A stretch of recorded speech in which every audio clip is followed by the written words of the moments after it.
Okay guys, I wanted to do this for a little while, but just show a couple of little tricks and tips that I've learned. Poor man's shock bleeding. You know, we don't have all have a lot of money to spend on a shock bleeder, so some guys probably have seen the Racetech method. So this is a little bit of an improvement on the Racetech method, I think. So the first thing we're going to do is fill up the reservoir.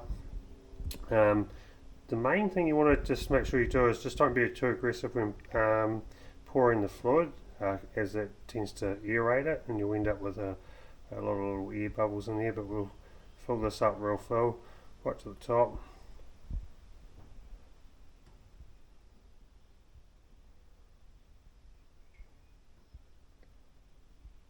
Once you've got it full, there's a couple of little things here. We're going to make sure we have the low speed adjuster all the way out. It's going to help oil flow from the reservoir through to the main body. And the other trick is you can just pump the fluid through with your hand, because as you do this you'll see fluid coming through into the main shock body. You can even see some air bubbles.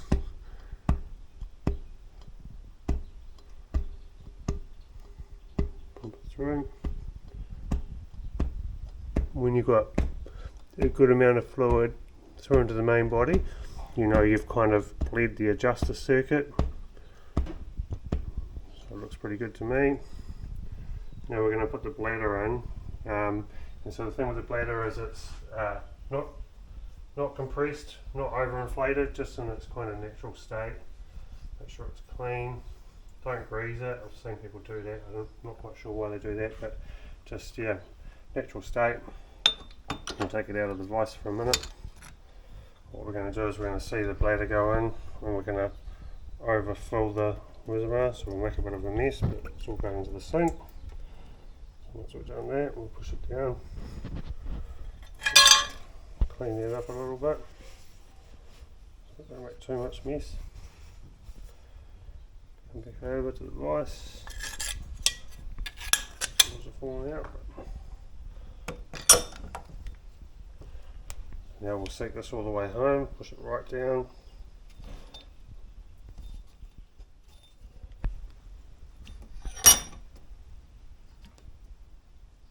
So we can get the clip in.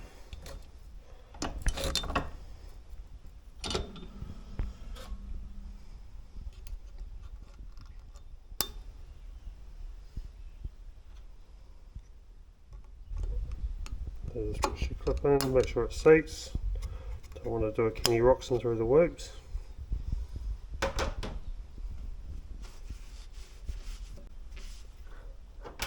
You've got to pull that bladder back up to get it to seat against the clip, which is nothing unusual. Pull it up to the clip. Yep, there we are.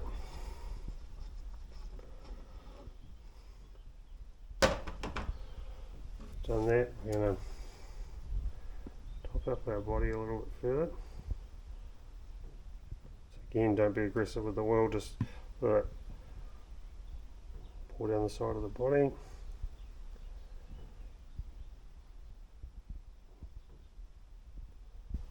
Come right up, and this is where it's going to get a little bit different than what most have probably seen.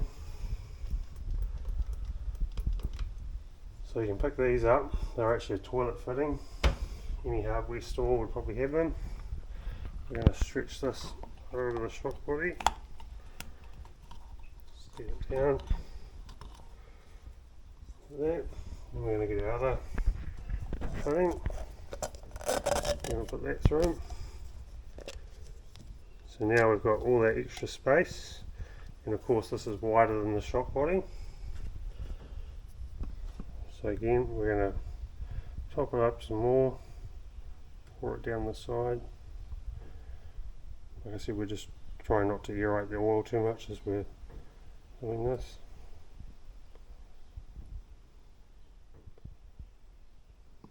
Now we've filled it up. Right to the top, we've got plenty of oil here, obviously, heaps of excess oil. Now this bit's where it's really cool, because we've got our piston assembly. Ready to go, separator valve, put a little shock spacer in there, decent shim stack. we come in and we just start doing this, we'll see, we twirl it around, we get heaps of bubbles coming up. So what we're able to do is just rock it around, make sure we get fluid into all the valving. You can see the bubbles popping up there. So we're actually not having to do too much bleeding after we've inserted the piston assembly. So you can rock it around for a while, but that will, it's kind of like soaking it. You know, some guys will soak it in a container before they assemble it, but the problem is you'd pull it out of the container and all the oil drops out. We can see all those bubbles still coming through. Here's the bubbles coming to the surface. You just want to make sure you've filled up all the ports. We're still getting a few bubbles coming up to the surface. Right, looks pretty good. So what we're going to do now is, before we insert it, we're going to close this low speed screw all the way closed, because if you don't, you start inserting the piston into the main shock body and all you're going to do is end up passing oil between the body to the reservoir. So this, we'll pop that off, and then we'll start to put the piston body in. So just move it down until it starts to go into the shock body. Here we go. See some more bubbles coming to the top. Plenty of bubbles there. So now we can move it. Now we start the bleed process, or most people would call the bleed process. What we can do, not too much oil in there at the moment, so I can come through now, start to drain a bit of oil off. So no different than how you would normally do it, but of course we've got plenty of oil up the top. Pull it back up.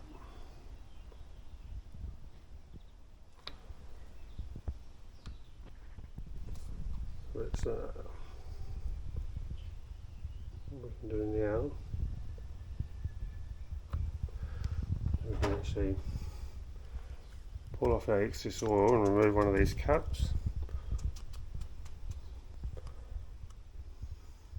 We'll get a better look, so we can now remove this part. There we go. So just bleeding it like we normally would.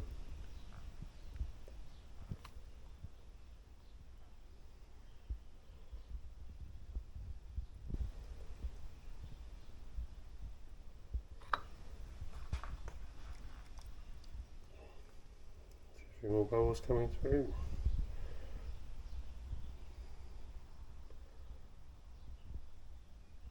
Just nice and slow when you pull it back, that's the main thing.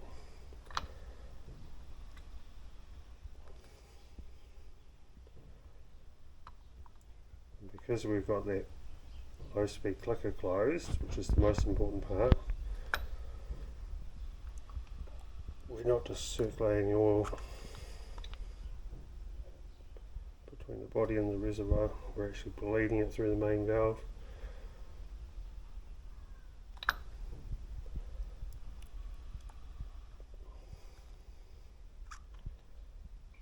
Pretty good.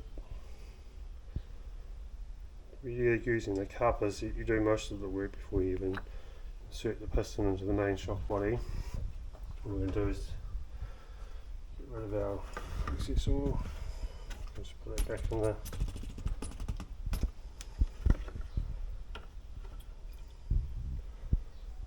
we can drain a little bit off here.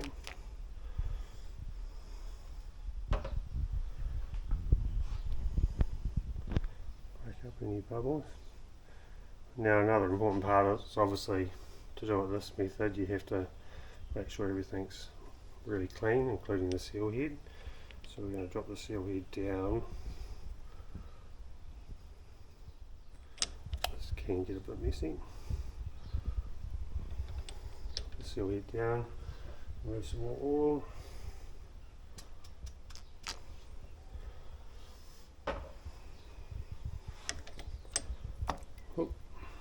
It's a bit messy. A bit more.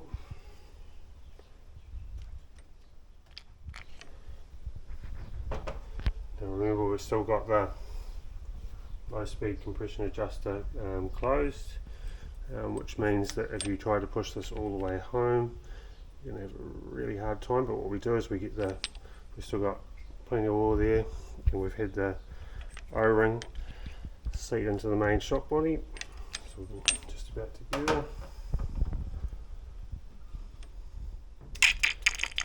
Give it some more oil.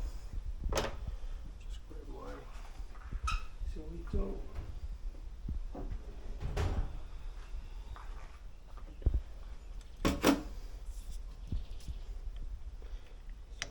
Together,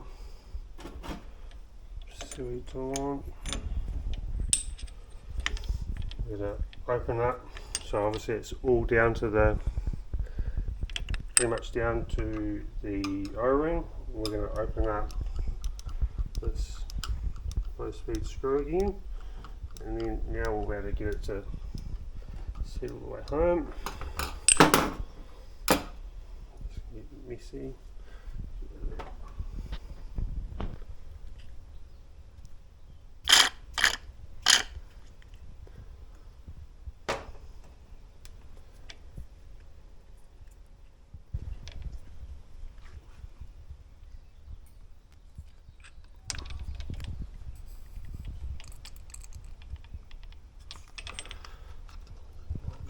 I'll turn my cup side out. Oh.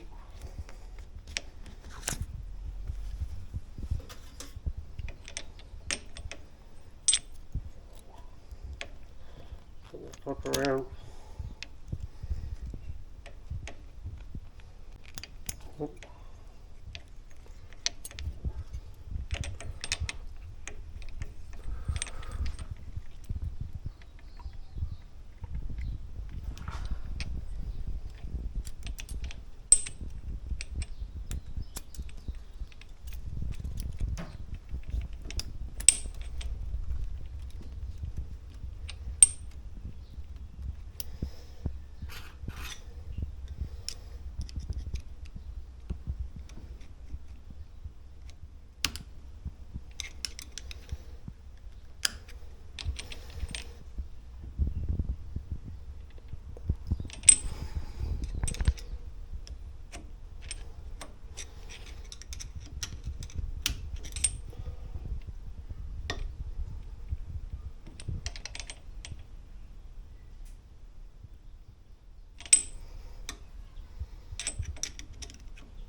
Get the clip down.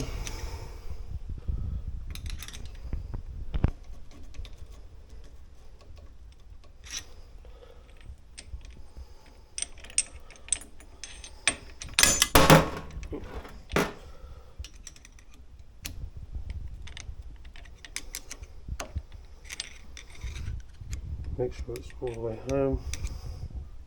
It's slightly harder work than that, I think. I wanted.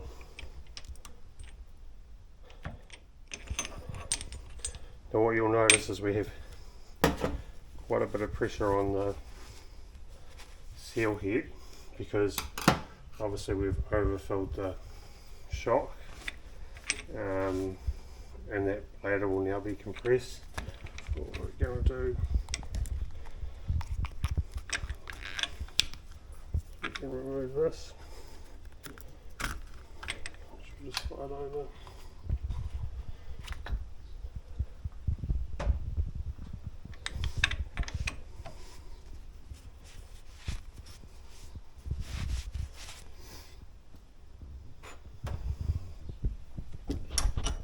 Through, get rid of all that extra oil out of there. It's still messy, it's no two ways about it. The shock bleeder would be the ultimate, because you won't be making as much mess and probably quicker, walk away. let it fill up.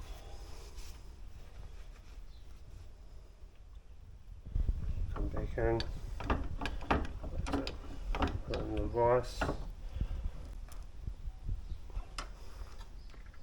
run it through a couple of strokes.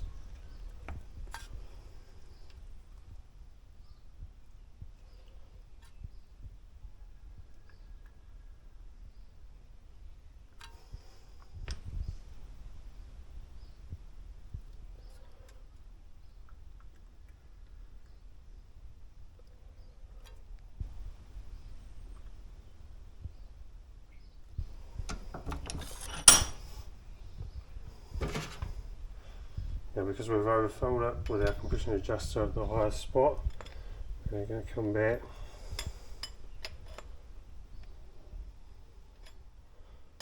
we're not taking this all the way out, all we're doing is getting it past the O-ring, and we'll see some oil. I'll make a mess again, obviously.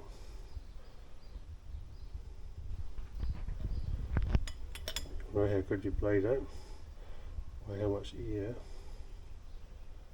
comes out at this point.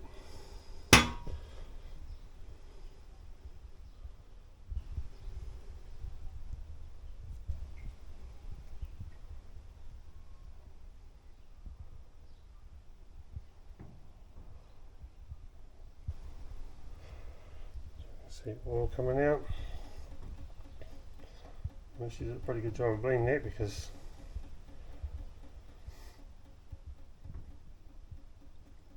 no extra air come out, so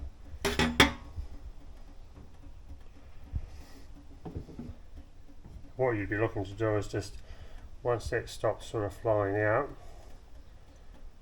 we know we've got rid of the excess oil. We're pretty well good to go. Just let it drip off a bit. Get the drip slowing down.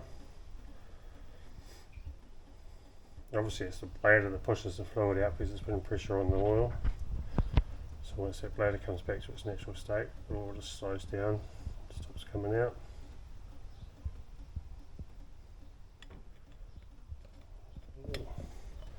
Start to tighten that back up.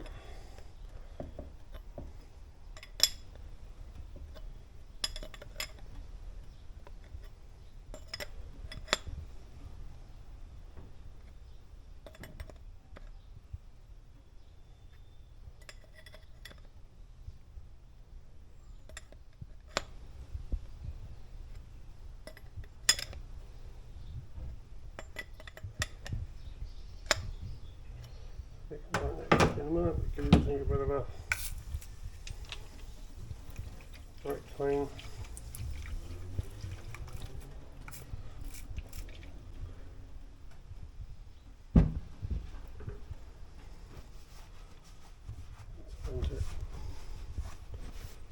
Wipe down, and there we have it.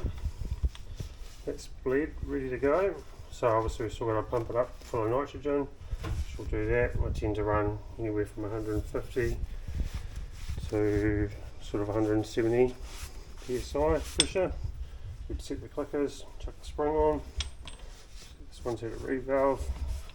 It's got that rebound separator valve, low friction piston band.